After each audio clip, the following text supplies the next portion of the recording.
नमस्कार। सभी ने अपना अपना परिचय दे दिया, मैं अपना परिचय देता हूँ गुरुजी। मेरा नाम है विनायक। वैसे आगे चलकर मेरा खुद का नाम भी बदल लेने का मेरा विचार है। आगे चलकर मैं नचिकेत नाम धारण करना चाहूँगा, क्योंकि नचिकेत की कथा पता है आपको? कठोपनिषद में आती है नचिकेत की कथा। नचिकेत एक आपके जितना ही छोटा बच्चा था। उसके जो पिताजी थे वो एक महान ऋषि थे। उनका नाम याद आ रहा है गुरुजी? नचिकेत के पिताजी का नाम बाद में गुरुजी बताएंगे आपको, अभी मुझे याद नहीं आ रहा है। अभी आपके सामने बैठा तो मुझे वो कथा याद आई, इसलिए मैं बता रहा हूँ। नचिकेत ऋषिपुत्र था। उसकी आयु आप जितनी ही थी, लगभग 8 साल, 10 साल, 12 साल के करीब। तो उसके जो पिताजी थे वो बहुत थोड़े से कुछ महान ऋषि मुनि जो हुए हैं हमारे, उनका एक थोड़ा सा कुछ ऋषियों का ये था कि वो शीघ्र कोपी हुआ करते थे। जैसे जमदग्नि ऋषि है, उनका नाम आता है। शीघ्र कोपी यानी सामने से कुछ उनको अच्छा नहीं लगता तो उन्हें क्रोध जल्दी आता था। तो ऐसे वो पिताजी थे नचिकेत के। तो जब उनकी साधना, कोई विशेष साधना पूरी होने वाली थी, तब उन्होंने एक प्रण किया, संकल्प किया कि मेरी खुद की जो कुछ संपत्ति है वो मैं सभी में बांट दूंगा। इसके बाद मेरा कुछ भी नहीं रहेगा, कुछ भी चीज को मैं मेरी चीज है नहीं कहूंगा। ऐसा उनका संकल्प था। तो उस संकल्प के पहले जो विधि उन्होंने किया था, उसमें बहुत सारे ऋषि महंत संत बहुत सारे आए थे, बहुत दूर दूर से आए थे। तो उनका जो संकल्प था कि कोई भी चीज को मैं अपना नहीं कहूंगा, जो कुछ अपना है वो सब त्याग कर दूंगा मैं, ये उनका संकल्प था। तो आपके जितना जो छोटा बच्चा था उनका नचिकेत, तो वो जो विधि चल रहा था, सब यज्ञ याग पूजा विधि सब कुछ जो चल रहा था, तो वो बीच में जाकर पिताजी से पूछता था कि आप मुझे किसको दान दोगे? तो पहली बार पिताजी ने बोला, तुम्हें क्यों दान दूंगा मैं? तो बेटे ने बोला, आपने तो कहा है कि जो कुछ मेरी चीज है वो मैं छोड़ दूंगा, है ना? तो मेरी जो कुछ, मैं भी तो आप ही का बेटा हूं, तो मुझे किसे दान दोगे आप? तो उसके प्रश्न से पहली बार तो उन्होंने, छोटा बच्चा है चलो छोड़ दो करके उसे अवॉइड किया उसका आंसर देने को। लेकिन वो बच्चा था, आप भी अगर कोई प्रश्न किसी को पूछने जाओगे, उसका उत्तर नहीं मिलेगा तो बार बार पूछोगे ना जाकर, गुरुजी इसका मुझे आपने नहीं बताया, पूछोगे ना? तो इस उम्र में, इस आयु में जो जिज्ञासा रहती है, वो जिज्ञासा शांत बैठने नहीं देती। तो वो बार बार जाके पिताजी से पूछ रहा था कि आप मुझे किसे दान दोगे, मेरा भी त्याग करोगे आप, क्योंकि मैं आपका बेटा हूं। तो 4-5 बार ऐसा हुआ तो इनको क्रोध आया, ये तो शीघ्र कोपी थे। तो क्रोध में उन्होंने बोल दिया कि जाओ, मैंने तुम्हें यमराज को दान दिया है। तो यमराज कौन सी देवता है? मृत्यु की, मूलतः काल की देवता है वो। लेकिन हम मनुष्य उसे मृत्यु की देवता क्यों कहते हैं? क्योंकि मृत्यु ये हमारे जीवन काल का अंत है, यानी मेरी दृष्टि से काल खत्म होता है वहां पर।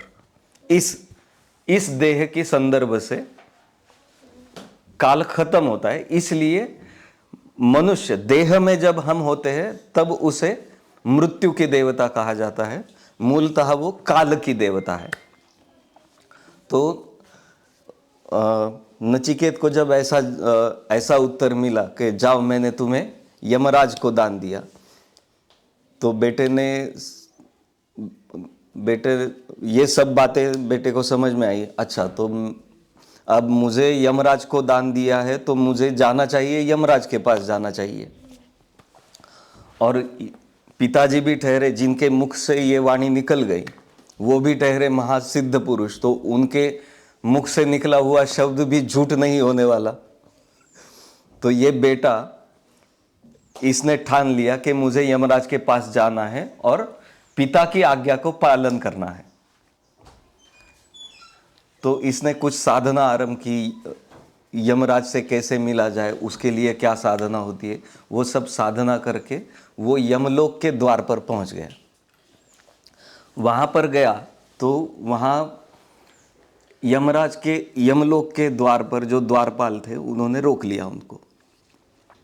तो यमराज अभी अपनी नगरी में, अपने लोक में नहीं है, कहीं और गए हैं, समझो ब्रह्मा जी से मिलने ब्रह्मलोक गए हैं वगैरह, जो कुछ रहेगा, तो अभी नहीं है।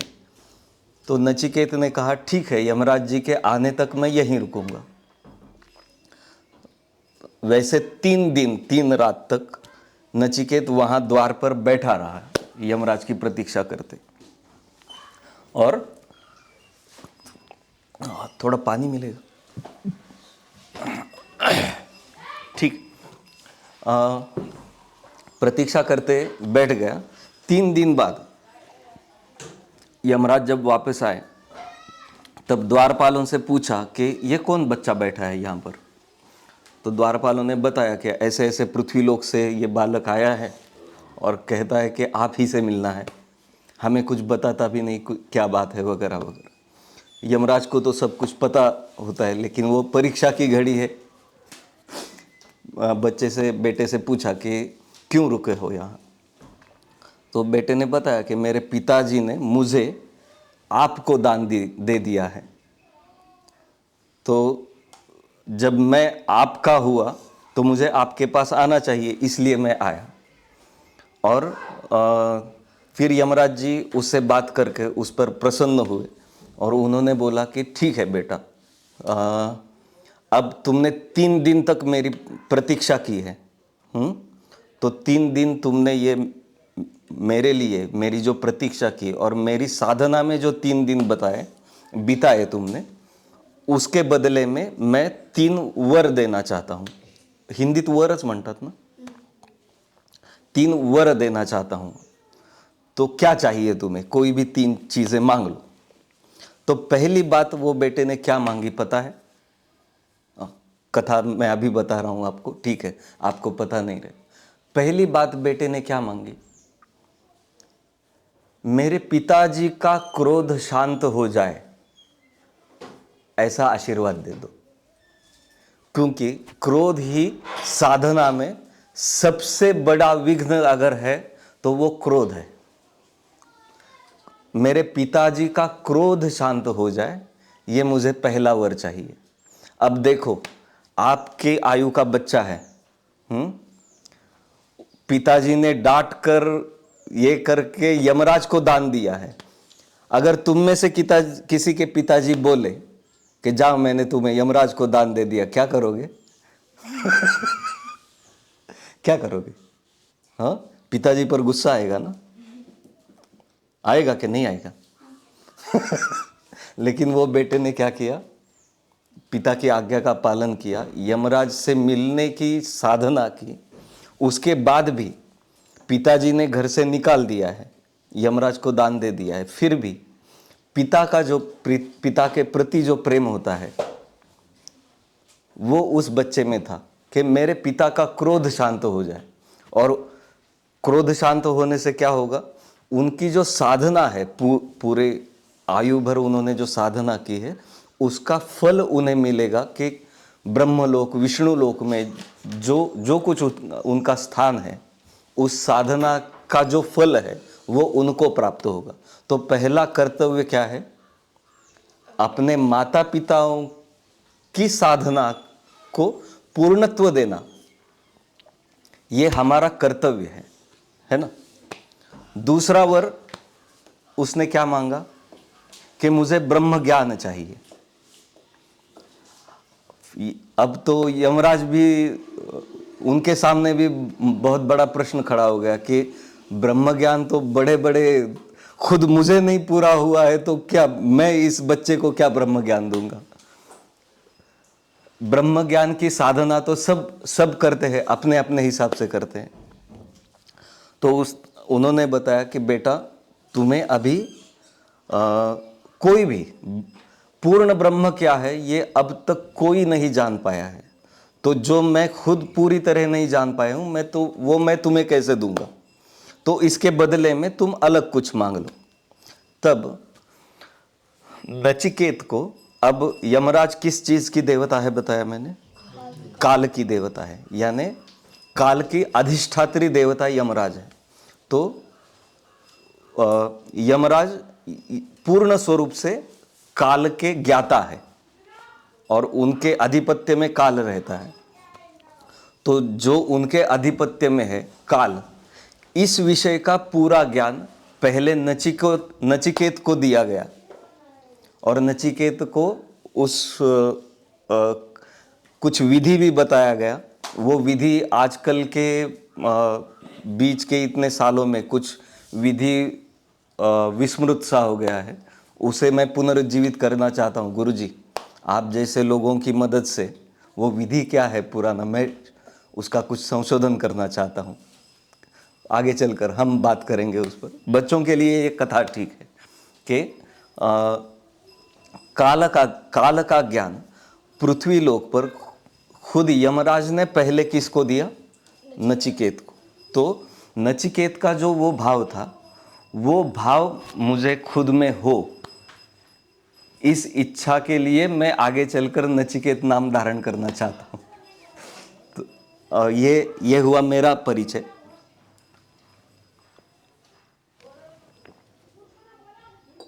अब दो तीन बातें कि वैदिक साहित्य जो है, हम गुरुकुल में रह रहे हैं तो साधना क्या होती है, वैदिक साहित्य क्या है, हमारा भारतीय परंपराएं क्या क्या है, वेद पुराण उपनिषद वगैरह क्या क्या है, इनका परिचय आप सभी को है, परिचय है, सुना है। अभी आगे चलकर आप उसमें से थोड़ा थोड़ा आगे चलकर कुछ पढ़ोगे।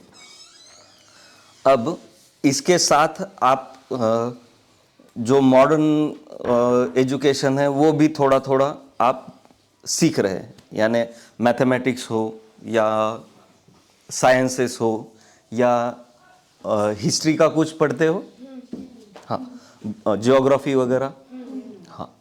तो इसमें साइंस में आपको सोलर सिस्टम पता है? सोलर सिस्टम क्या है? सूर्य मध्य में है, हाँ, 9 है ग्रह, कौन से है? मार्स, सूरज, मंगल, सबसे पहला कौन सा है? सूर्य के सबसे पास कौन सा है? मरक्यूरी, यानी बुध। उसके बाद वीनस, शुक्र है। उसके बाद पृथ्वी, उसके बाद मार्स, हाँ, उसके बाद जुपिटर, यस, उसके बाद सैटर्न, शनि, उसके बाद यूरेनस, नेपच्यून। ये आधुनिक काल में खोजे गए 2 है, यूरेनस और नेपच्यून। अब जो काल गणना के बारे में मैं जो बता रहा हूँ, ये सोलर सिस्टम तो आप सभी को पता है। काल गणना कैसे होती है, काल क्या है मूलतः? अब मैं अगर समझो तुमको पूछूं कि काल क्या है, तो कुछ जवाब दे पाओगे? समय, हाँ ठीक।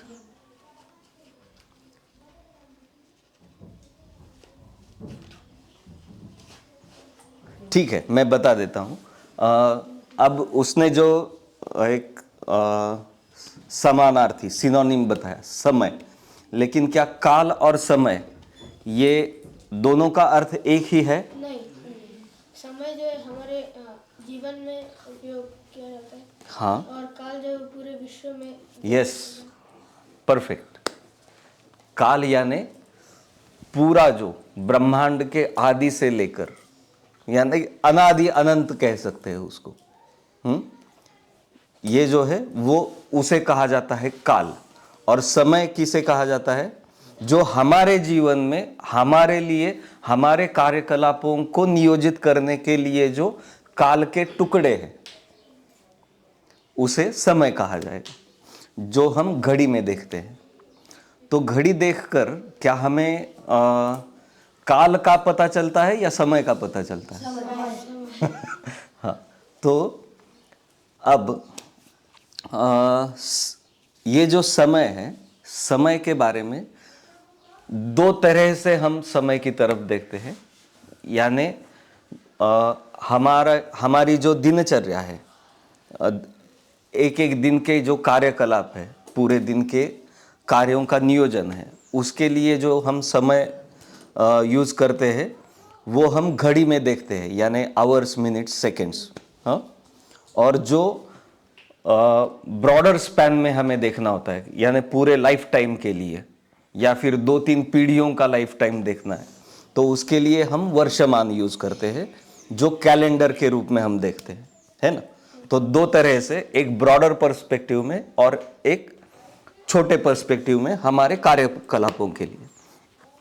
अब ये जो है काल, यानी काल की गणना कहाँ से लेके कहाँ तक के समय को एक दिन कहा जाएगा या एक वर्ष कहा जाएगा या एक माह कहा जाएगा या ये एक युग कहा जाएगा, ये वो उसका कितना खंड हम देख रहे हैं, उस खंड को कुछ नाम दिया है हमने, है ना। तो ये काल गणना, यानी हम उसको काउंट कर रहे हैं। ये काल गणना कब से शुरू हुई पता है? कब से शुरू हुई? तुम टैब पर दिखा रहे थे मुझे कुछ, क्या दिखा रहे? जब ब्रह्मा जी ने सृष्टि का संहार होने के बाद जब सृष्टि वापस बनाई, तब से लेके अभी तक जो भी समय हुआ है, ये जो बता रहा है सभी ने सुना है। कल्प कहा जाता है, ब्रह्मा जी के एक दिन को कल्प कहा जाता है। वहां से, यानी हमारे भारत में सनातन संस्कृति में काल गणना करोड़ों करोड़ों वर्षों की हुई है। और अभी कौन सा समय चल रहा है, इसका भी वेद और वेदों के वैदिक साहित्य में इसका पूरा विवेचन है। अभी तक चल रहे मनवंतर के कितने वर्ष बीत गए हैं? अब भी तुम्हारे साथ बात हुई थी, हमने आंकड़ा भी देखा था टैब पर। 50 कितने वर्ष हुए हैं? आंकड़ा देखा था हमने। हाँ, 28 नहीं, वो 28वां महायुग चल रहा है। 1,97,78,000 ऐसा कुछ आंकड़ा था ना वो। हाँ, ठीक है, ठीक है। यानी लगभग 2 करोड़ वर्ष पूरे हो चुके हैं इस मनवंतर के। तो इतनी बड़ी गणना हमारे पास है, फिर भी आज तारीख क्या है? मैं अगर पूछूं क्या तारीख है आज? 2 अप्रैल। ये कौन सी तारीख है? आफ्टर डेथ ऑफ नहीं कह सकते वैसे, लेकिन रेफरेंस पॉइंट जीसस क्राइस्ट है। क्योंकि अगर जीसस क्राइस्ट का भी रेफरेंस लिया जाए तो कुछ हिसाब से वो ईस्वी सन 4 में उनका जन्म आता है। यानी ना ये खुद जीसस क्राइस्ट के जन्म से संबंधित है, ना उनके मृत्यु से संबंधित है। अब इसका मैं कुछ एक हाँ, यही चार्ट देख रहे थे हम। यस, बिल्कुल। यस, यस, बिल्कुल।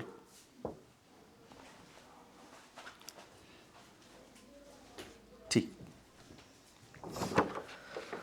तो अब ये जो 2023 वर्ष चल रहा है वो कौन सा है? ग्रेगोरियन ईयर कहा जाता है इसे। ग्रेगोरियन ईयर क्यों कहा जाता है? ये ग्रेगोरियन नाम का राजा था। नहीं, ये एक्चुअली जूलियन कैलेंडर है। जूलियन यानी जूलियस सीजर नाम सुना है?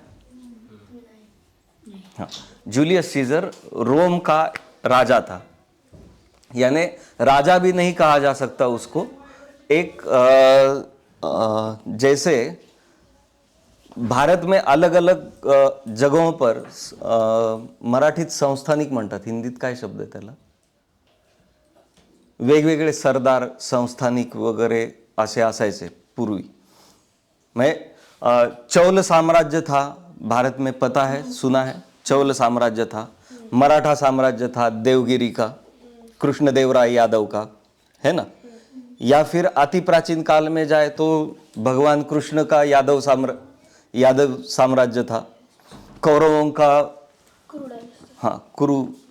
ऐसे अलग अलग प्रांतों के वो वहाँ के राजा जो होते थे, और इन सभी राजाओं का जो मुखिया होता था उसे चक्रवर्ती सम्राट कहा जाता था। हाँ, चक्रवर्ती सम्राट।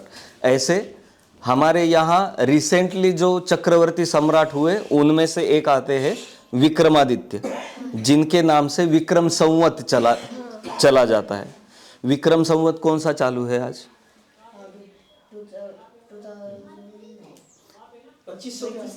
2080 चालू है। हाँ, 80। आपने जो वर्ष बताया वो कौन सा है? ग्रेगोरियन 2023। और विक्रमादित्य जो हमारा रिसेंट वाला चक्रवर्ती सम्राट है, उनके नाम से जो संवत वर्षमान चल रहा है वो 2080 चल रहा है अभी। तो उनके प्रति भी, तो अब हम जब अगर भारतीय है, भारतीय संस्कृति से जुड़े हैं, सनातन संस्कृति से जुड़े हैं, उसके बारे में हम शिक्षा भी ले रहे हैं, तो हमें ग्रेगोरियन यूज करना चाहिए कि विक्रमादित्य यूज करना चाहिए? हाँ, तो हमारे स्वाभिमान की बात है ये कि, और सिर्फ स्वाभिमान नहीं, क्योंकि ये अति प्राचीनतम काल से चला आ रहा है और वैज्ञानिक आधार पर है। इसलिए क्यों वैज्ञानिक आधार पर है? इस वैज्ञानिक आधार के बारे में मैं कुछ दिखाना चाहता, पहले बात करता हूं, अगर जरूरत पड़े तो वो इमेज हम टीवी पर देखेंगे।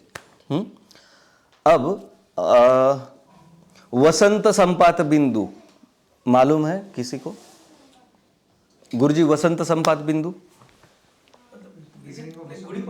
नहीं, अब देखो, हम पृथ्वी से आकाश देखते हैं, आकाश जिसे खगोल कहा जाता है। अब इस खगोल में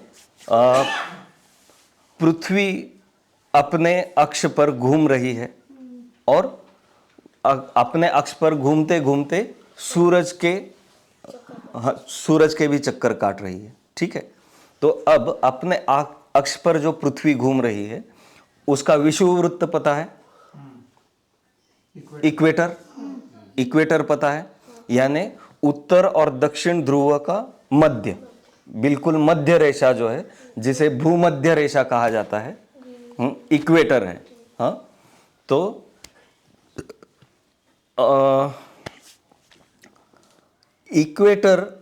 इक्वेटर को अगर आकाश तक एक्स्ट्रापोलेट किया जाए, यानी इक्वेटर को पैरेलल आकाश में लाइन खींची जाए, तो वो जो लाइन होगी वो आकाशीय इक्वेटर हो गया। हाँ, अब सूर्य का उत्तरायण और दक्षिणायन होता है, ये तो पता है। हर दिन सूरज 6 महीने तक दक्षिण दिशा की ओर चलता है, 6 महीने के बाद फिर से उत्तर दिशा की ओर चलना शुरू होता है। इसे हम उत्तरायण और दक्षिणायन कहते हैं। अब ये जो उसका ट्रैवलिंग है, जब वो इस विषुववृत्त पर, हाँ, इक्वेटर पर, जिस दिन इक्वेटर पर होता है, अब सूर्य को हम जो देखते हैं आकाश में, वो जो इक्वेटोरियल लाइन जो है, यहाँ पर बोर्ड है क्या सर एक? हाँ, तो मैं छोटा सा ड्रॉ करूंगा तो जल्दी समझ में आएगा बच्चों को। तब तक बोर्ड आने तक मैं बात करता हूं कि इक्वेटर समझ में आया?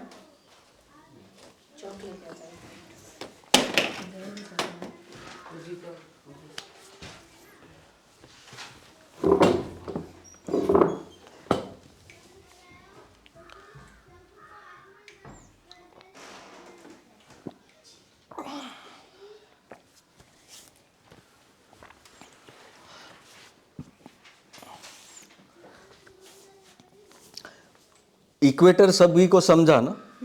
हाँ, तो अब इक्वेटर का जो लाइन है उसके पैरेलल आकाश में जो लाइन हमने कल्पना की इक्वेटर के पैरेलल, वो आकाशीय इक्वेटर हो गया।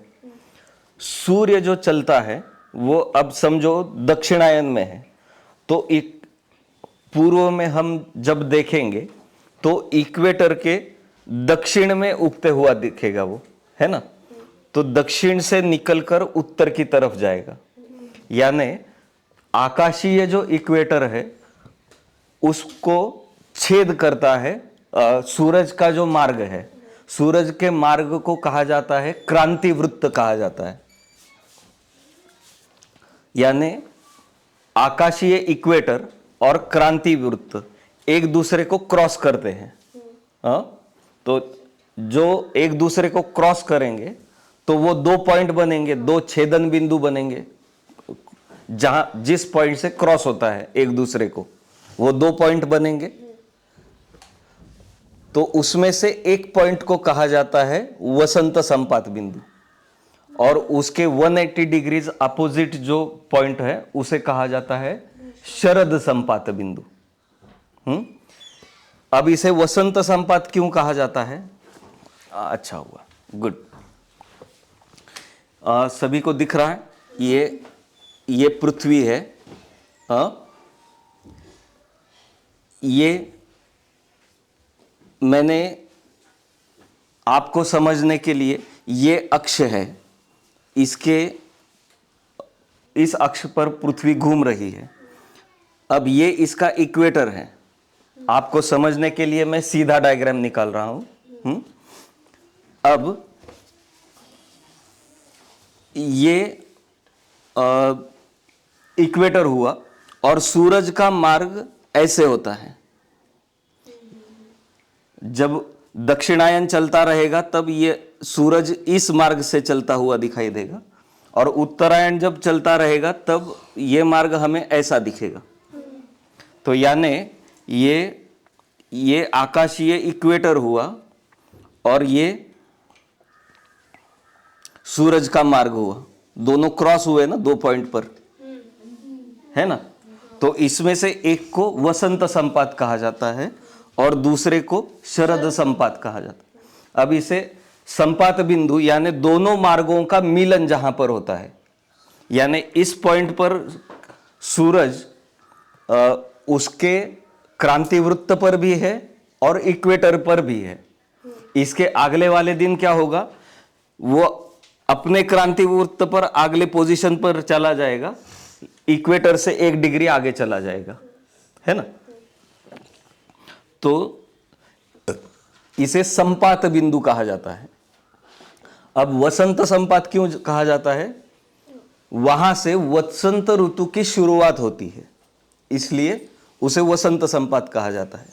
अब ये जो दिन है, आज की खगोलीय स्थिति में ये जो दिन है वो होता है 21 मार्च का होता है। 21 मार्च को वसंत संपात दिन होता है। 22 सितंबर। यस, वो शरद संपात हुआ। तो